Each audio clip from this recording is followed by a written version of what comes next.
Hey everyone, how are you? Welcome to this week's episode of our podcast. It's called Is Breakfast Included? Thanks for stopping by. On the show this week, I sit down with my friend Charles Bradley, better known in this industry as Chopper. Chopper and I have been touring together for 15 years. He told me a lot about himself that I didn't know, how he got into this business, how he keeps himself interested, and how he likes to relax when he's not on the road.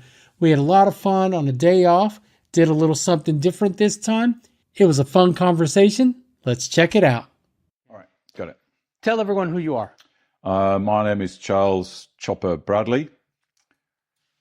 I am a monitor engineer. And we've worked together Since 15 years now. Yeah, at least. I remember. Mid-2000s. We didn't start out on the right foot. Where are you from, man, originally? I'm from a little town in Yorkshire called Dewsbury. Yeah. And I still live within 5 miles of where I was born, raised, grew up, went to school. Wow, and you've never moved? No. You've never made the London move? I didn't ever want to make the London move. Yeah. Always liked being at home. Is it more countryside or? Yeah, it's a very sort of farming, they're all mining towns. So like farming, there's no mines there anymore, but yeah. Did you ever think you were going to go into that? Mining or farming? No, I don't think, that was never going to be, that's never going to be my thing. How did you get into audio, being an engineer? Well, when I was at school, I thought I wanted to work in film and television. I always knew I wanted to do something different. So I went to, when I was at school, I worked in a nightclub as a follow spot operator just to earn some extra money, and then left there and got, when I left school, I got a place at an independent TV school just outside Newcastle. So I went there for a year, didn't really like it. It wasn't really what I thought it was going to be. And then one summer I came back to this nightclub. They were like, hey, do you want some work during the summer? I was like, yeah, sure. And I was talking to a few of the guys and they said, we think the stage manager's going to quit. Would you be interested in like a job if you're not happy at school? So I said, yeah, sure, I'll give it a go. The interesting thing about that whole nightclub scenario is that back in the 60s and 70s, there was a famous circuit of, I guess, clubs. And they were called theatre clubs. You would book a dinner to go and see an artist. So it would be a sit-down dinner at a table, and there'd be a cabaret show or a musical artist on. And this place was called Batley Variety Club back in the day. Super, super famous. Shirley Bassey, Cliff Richard and the Shadows, Tom Jones, the Bee Gees, all those guys played that circuit before they made it big. Yeah. They would have been big in the 70s, I guess. And then as a consequence of that, back in those days, there weren't really any big like audio rental companies. It was all a very sort of new emerging cottage industry. And some of the guys that worked those clubs set up a company which later became Capital Sound in London, a PA hire company. And those guys toured around the world. They mixed people like Dire Straits, Sade, Miami Sound Machine. Wow. And then forward fast a few more years into the sort of 90s, and those guys have all retired from the road and went back to work at the same place, which was now a nightclub, but this nightclub still had live bands on 3 days a week. Yeah. So that's what I did. I quit school and went and worked as a stage manager stroke monitor engineer for a while. And did you learn under these guys? Yeah, so there was a guy there that mentored me called Rick O'Brien, and he was a guy that he was a pretty big engineer in the sort of 70s and 80s. He mixed all those guys, so he took me under his wing and taught me all the tricks of the trade. Did you do a club circuit before you started touring? No, because I leapt into this scenario that had live bands playing 4 nights a week. So I was there for a couple of years and learnt a few things, and then got a little bit sort of disillusioned with working in a nightclub. And my friend Rick, every now and again, he would get offered a tour or a little gig from his old buddies, and he'd be like, no, I'm retired. Like, I'm not going back on the road. I don't want to do it. And one day he came to me and said, I've been offered this little tour with this acid jazz singer. I think you could do it. Do you fancy it? And I said, yeah, okay, sure. So I went into the office on the Friday, quit. By the Tuesday, I was meeting a tour bus in Birmingham. And who was that? It was a girl called Carleen Anderson, acid jazz singer, a little girl from Texas. And that was just another lucky break, really. She was a session singer. She did her own stuff. She was the goddaughter of James Brown, if I remember correctly. But she had this whole network of really serious session musicians who, if they weren't touring, would play for her in her band. And they were just incredible musicians. So it was a little bit of a baptism of fire. But I met so many great people that gave me another nudge, in the right direction. So by working at this place, you learned how to be a monitor engineer. I learned how to be a monitor engineer. And then you also got a connection to the touring world. Exactly. Yeah. Sort of a sideways nudge. So was that the moment you realized this is what I want to do? Yeah. Yeah, that was it. Once I'd left, and I kind of knew when I took the job at the club, I kind of knew that was the direction that I decided I wanted to try. Yeah, wanted to try and get into. I didn't know if it was going to work out. Yeah. But that leap was the start. What did you take with you from the working in the clubs to touring? Was she playing like small clubs or? Yeah, she would play small clubs like the Kit Kat Club in Hamburg. It was all very small, 300-400 capacity stuff. We did some small like jazz festivals and that kind of stuff. So, the nightclub held 2,000 people, but there were mainly local bands cabaret bands that came through. Whereas this was the first time I'd, worked for a legitimate artist, for want of a better term. And it was certainly the first time I'd had to mix audio at a festival, which was a very rapid learning experience. It is. I've had two instances where I've had to mix a monitor, both very easy. One recently that I told you about. And one years ago, I used to work security at a club in Dallas, and the manager was a very good friend of mine, and he called me and he said, can you work? And I go, well, I don't want to do security now. He goes, no, I need a monitor guy. And he was the front of house guy, and he set it up. He set everything up, and he goes, all you need to know is this, turn me up, turn me down, If only it was that easy. If only it was that easy. Well, the band was called Devil Driver. They were a national act, and the tour manager came up and he said, after the second song, the singer's going to start screaming at you to turn up his mix. It's all part of the show. Don't worry, he's not screaming at you. It's part of the show. So I was like, okay. So first song came on and he starts screaming at me, turn on my monitor, blah, blah, blah. And I'm just like, hey, going along with it. By the fourth song, he's calling me every name in the book and he's telling me to turn. And I looked down and I forgot to unmute everything. So it was real. Yeah. His insults were very real.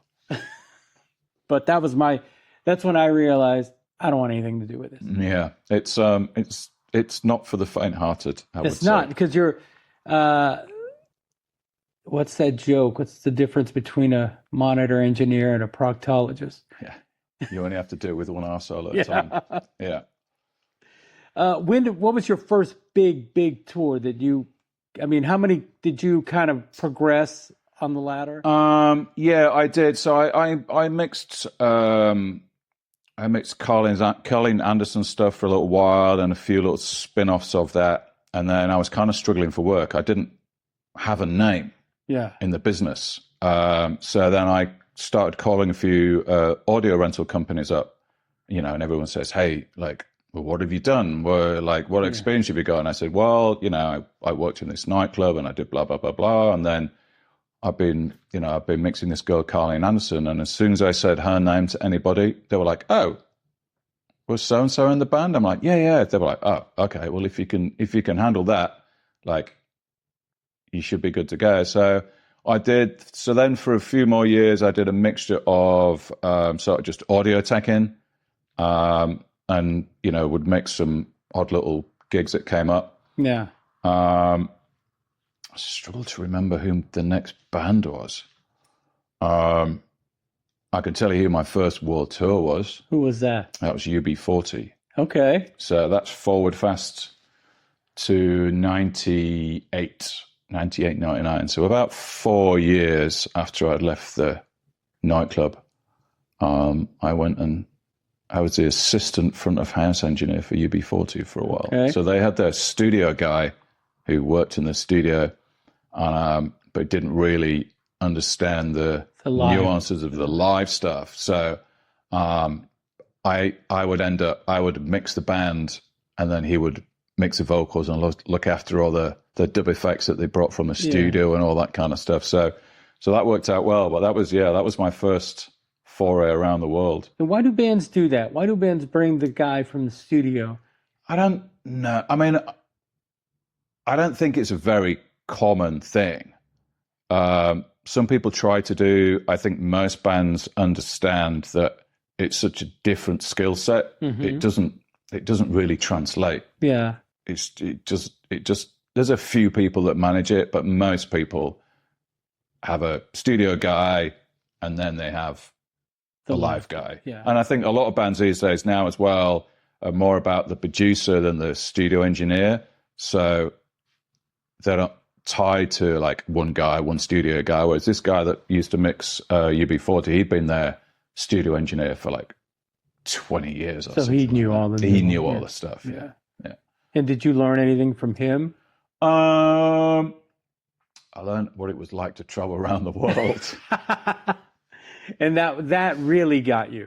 Yeah. Really? Yeah. Because then I knew I needed to see more of the world. Yeah. And once you were out there in the world, did you like ever have the thought, like, you came from this small village, that did you, as a child, did you ever think you were going to see the things you saw? No, and I don't think anybody really does. I mean, it doesn't matter what ambition you have. I don't think. I always thought I was going to live and die in the town I grew up in. Yeah, I mean, I knew when I was at school that I didn't want to work in a bank or an office or whatever. Yeah. And it wasn't until I sort of went to college then I started thinking about more sort of entertainment-ish sort of careers. But even then, like, it's so hard to get a break, and it's hard work and luck. I mean, yeah, it's hard work getting the break, and it's harder keeping the gig. Yeah, that's what I tell everyone that asks me. You know, it's hard to get your foot in this door. Plenty of people get fired. You told me once you mixed Annie Lennox. I did. Yeah. How was that? Amazing. Such a beautiful, beautiful human. And I'm an incredible singer and piano player. Yeah, we all know that. Yeah, she's a beautiful person to work with. Was it solo Annie? It was just solo Annie, yeah. She had a Christmas album out. So we did worldwide promo for probably 4 or 5 months. And then a few odd shows in between. So she had a band. She had her own band with her when we were doing that kind of stuff. And then we would go off and do charity shows, you know, the AIDS foundations and all that kind of stuff. So it would be just her and a piano and me. Wow. Playing to a room of people. Wow. We've done that. Yeah. Incredible. So you did your first world tour. What was your first, like, big act? Like, I mean, UB40 was big at the time. That, you know. Yeah, I mean, I was kind of the assistant engineer when I did the UB40 thing. I don't know. You've done that much. So difficult. I mean, it's been 30 years. Yeah. I mean, I can tell you the first time I mixed a band that I was a huge fan of, I got the Massive Attack job. And that was pretty surreal to be stood at the side of the stage mixing a band that you've been a fan of for decades. It is, all right? Yeah. I mean, no matter what band you're working for, you find an appreciation for the music, even if it's not you become a fan kind of thing. You become a fan. But to be offered a gig that you were already a fan of, not just knowing who they are. Yeah, you're a fan, like records, you own their albums, you listen to it at home. Is a very different. Different scenario. I've had a couple of those gigs, and I've always called it my poster on the wall moment. Like I had their posters on the wall, of a couple of bands that I've worked for, and that's a pretty cool thing, man. Yeah, it's very cool. Yeah. It's like meeting your heroes. It's strange. Sometimes. What makes a great monitor mix? I mean, the difficult thing about monitors is it's subjective and it's personal to the person you're mixing for. If you're mixing in front of house, you're essentially trying to recreate the record or an assimilation of what you as a paying person would want to hear. Expect to hear when you go to see a show, right? A monitor engineer's job is to enable everybody on that stage to sing in tune, play in time, and in the right key with everybody, right? So everybody's mix is different. So everybody gets their own personal mix, and some people want to listen to some really weird things. Sometimes you will listen to someone's mix and go, "Oh my God, how are you even pitching?" I just need tambourine in my mix. I mean, as a general rule, if you're the drummer, you'll have lots of drums really loud in your mix. Then you have some bass guitar. Then you'll have some vocals, so you know where you are in the song, and some keyboards. If you're a keyboard player, you're going to have loads of keyboards, some drums so you can play in time. If you're singing, you'll have some vocals in there, some pitch references. If you're the singer, you'll have really loud vocals. You'll have backing vocals. You need keyboards for guitars for tuning, some drums for rhythm. So it's kind of a pyramid and you learn from that each person. over years. And you can guess to a certain extent what most people want to listen to. You've also then got to figure out, the ambient noise on stage. If you're working for a band that have got a gazillion guitars raging, then, you're fighting against other elements, not just what you're trying to give someone. Yeah. You work with our front of house engineer, Snape, quite a bit. Did you guys do anything before Duran? You've done Duran for several years. Did you do anything before Duran? I met Snake. He was mixing Craig David, probably, I don't know, mid-2000s, early to mid-2000s-ish. And I was working for the support band. I was friends at the time with Andy Gangadine, very famous drummer, who I'd met when I was doing all the acid jazz stuff, and he would do sessions with people.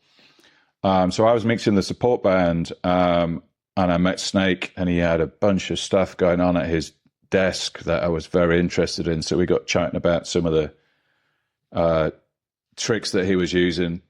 But I think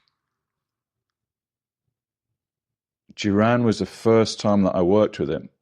The first Duran gig that I did was supposed to be just a one-off corporate show. Snake wasn't there. I don't think most of the regular guys weren't there. I got a call from a tour manager friend of mine who's like, "I need a favor." And I was like, "Here we go." I was like, "I need you to go to LA. I need you to make some monitors for Duran Duran." And I just got back off a 2-year world tour, and I was in no mood to be getting on another plane and flying to LA. And I kept saying, no, I don't want to do it. I don't want to do it. I don't want to do it. It's like, no, come on, man.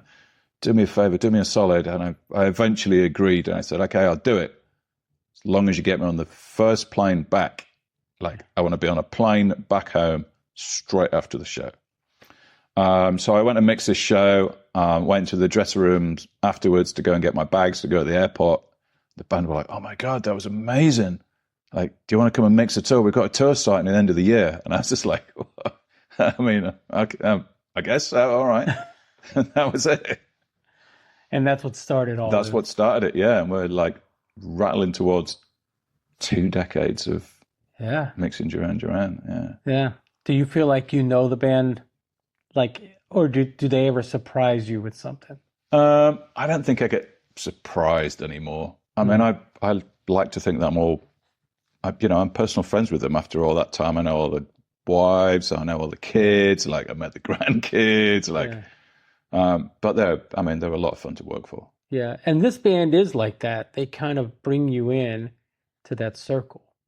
Yeah. I mean, I think a lot of bands, when they find people that they like and that they gel with, I think a lot of bands to get to a point where they rely on that you're a trusted part of the team. And certainly with a band like Duran, who like they know what they want. They've been in the industry over 40 years. Yeah. There's no messing around. Like, you can't pull the wool over anyone's eyes. They understand all the things. So you have to give them what they want. Exactly. When guys ask me, like, what does he want? What does John want? I'm like, he wants it to work. Yeah. Ultimately, that's what he wants. He wants it to work. We've dialed everything in. Now he just wants it to work every night. Yeah. So yeah, I agree with you there, man. You ever had a bad show? Now, let me rephrase that. What is the worst show you've ever had? I mean, you kind of have to define worst. Like, was it a funny show? Worst worst getting screamed at, worst things going wrong, worst things breaking. I mean, all that shit happens all the time. I clearly remember us doing the Today Show. It was live, and it was like 2 minutes to live. Where is this buzz coming from? 1 minute to live, we haven't fixed it.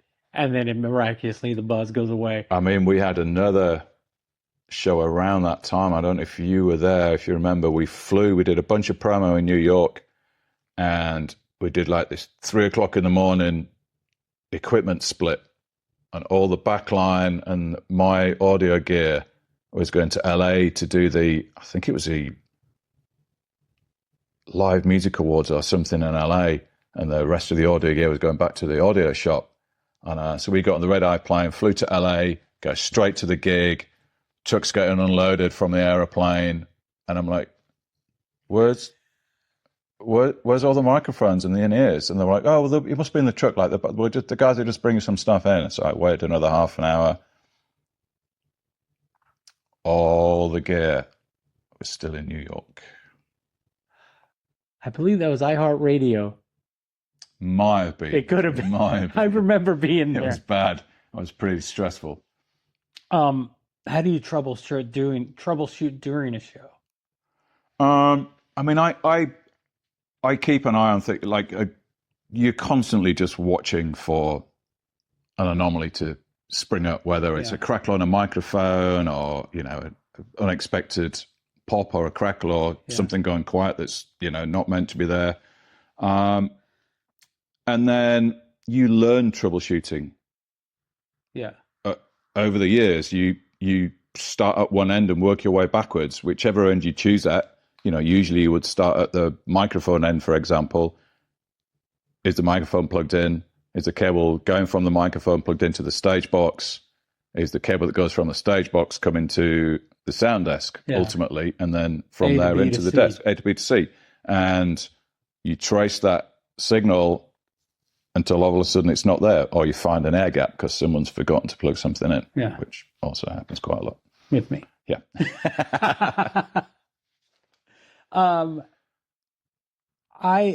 You were telling me a story the other day about a moment in the show. I don't know if you want to tell it now about our sax player, Simon Williscroft.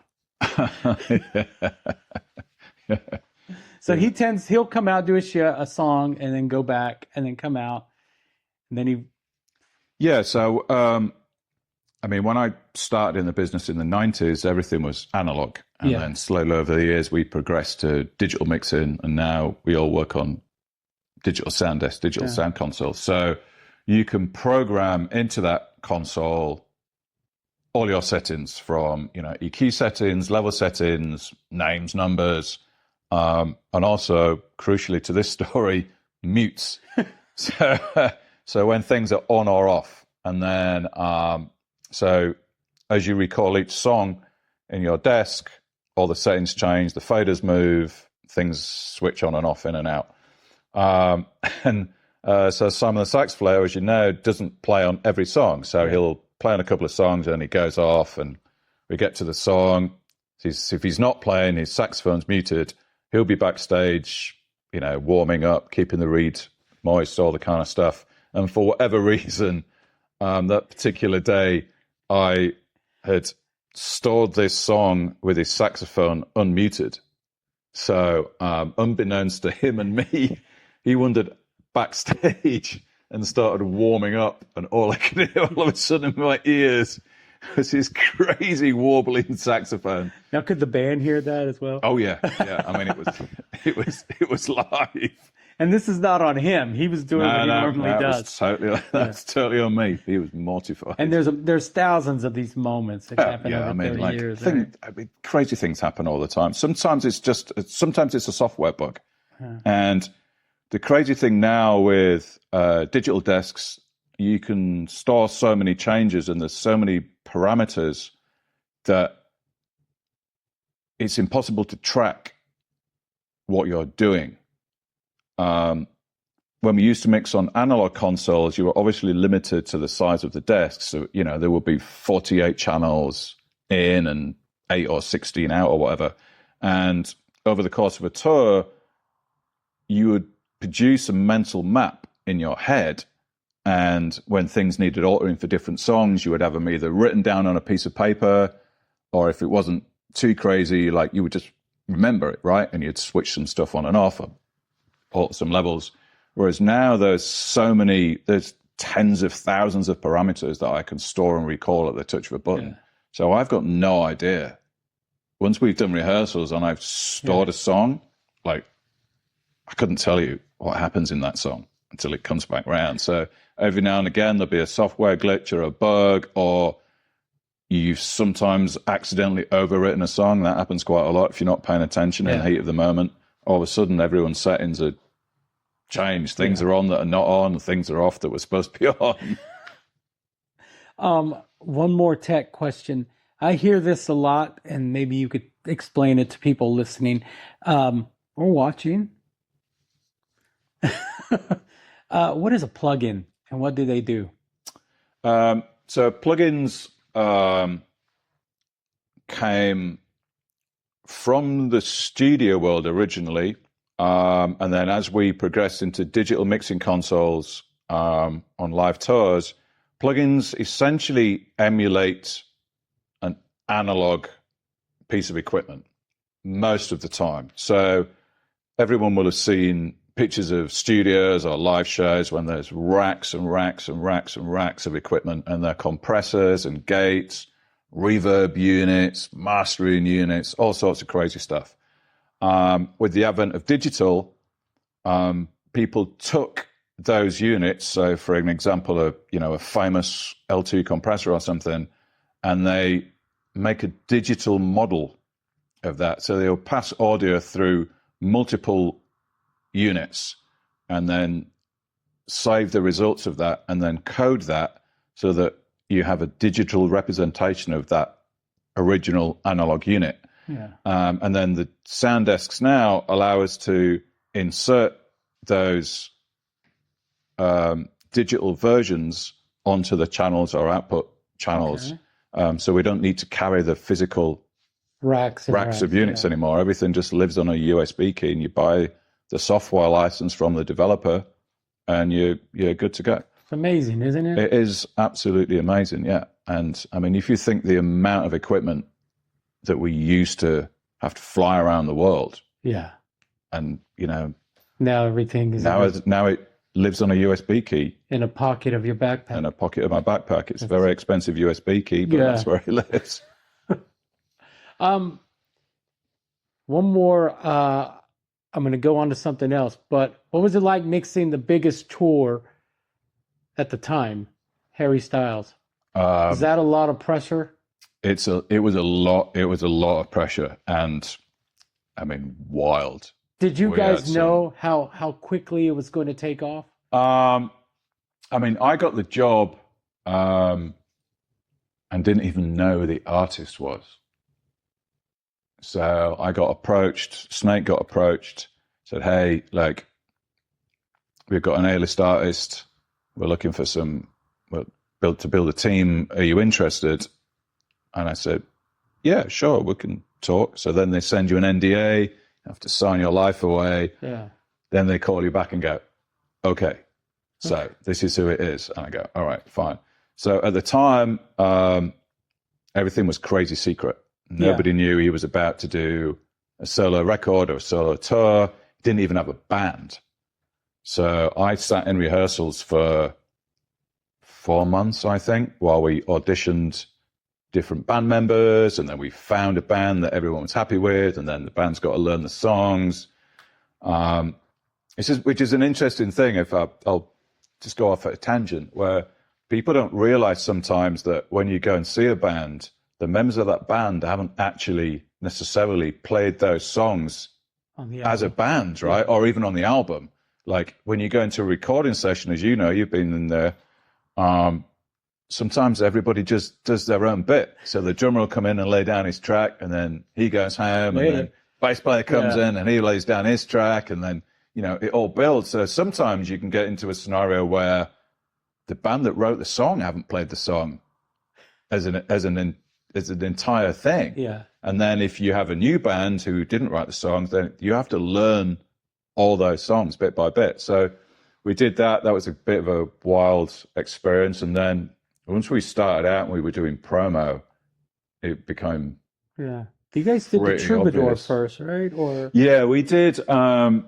We did some super secret album launch shows in and amongst us doing worldwide promo. So he released the first single, and then we did a show in the Troubadour, and then I think the one in London was at the Garage. So like 200 people. I mean, it was bonkers. Yeah.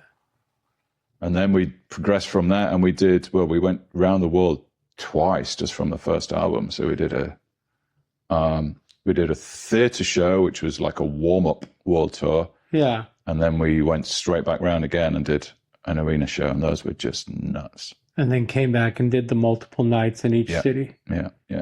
Absolute bonkers. What do you do when you're not working? How do you wind down? If I'm on the road, I do a lot of reading. I used to juggle. I learned to juggle for a while, and I would have juggling balls with me, and I taught myself to juggle, which is quite relaxing. Actually, I haven't done it for a long time. I would be hopeless now, but just like it's just a concentration thing, right? It just takes your mind off it. Now I read a lot while I'm traveling. If I'm not on the road, I learned to sail about 13, 14 years ago. So I'll just take myself off and disconnect from everything. I remember when you got your skipper's license. I remember. Yeah.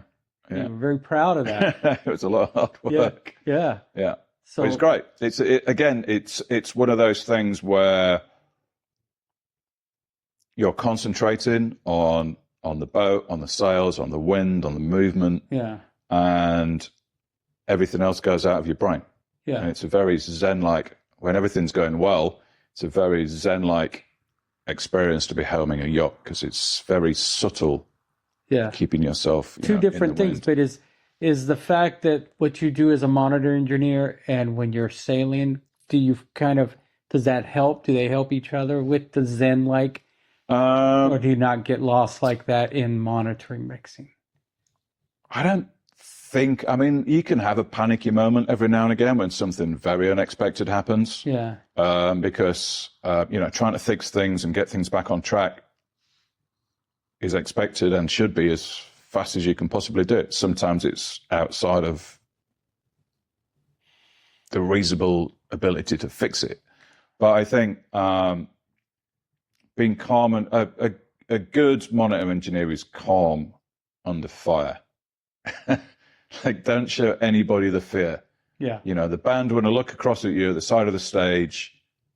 They want to think that you're looking at them and giving them 110% all the time. Yeah. No matter what's going on underneath the covers, like, they just want to look over and you go, all right, got it. Yeah.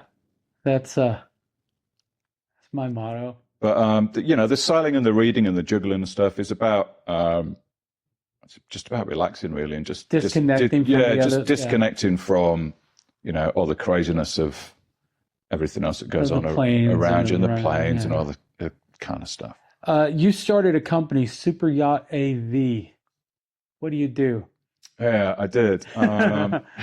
What is that? That was encouraged by a couple of friends of mine who I met through the business. They're friends of Simon Le Bon's.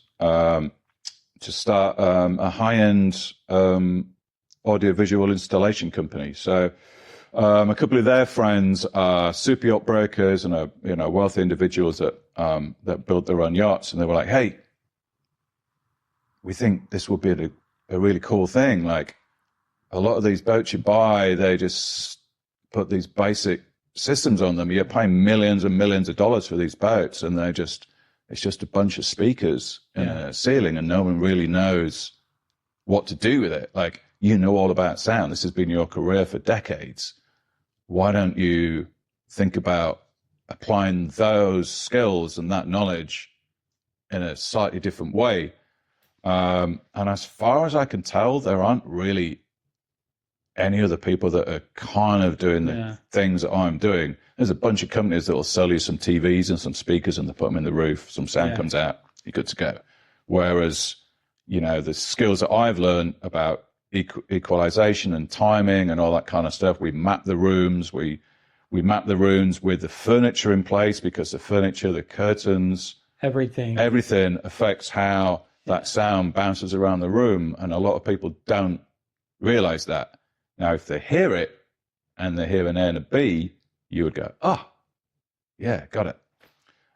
So that's it. So we started the company Super Yacht AV. We don't just do boats.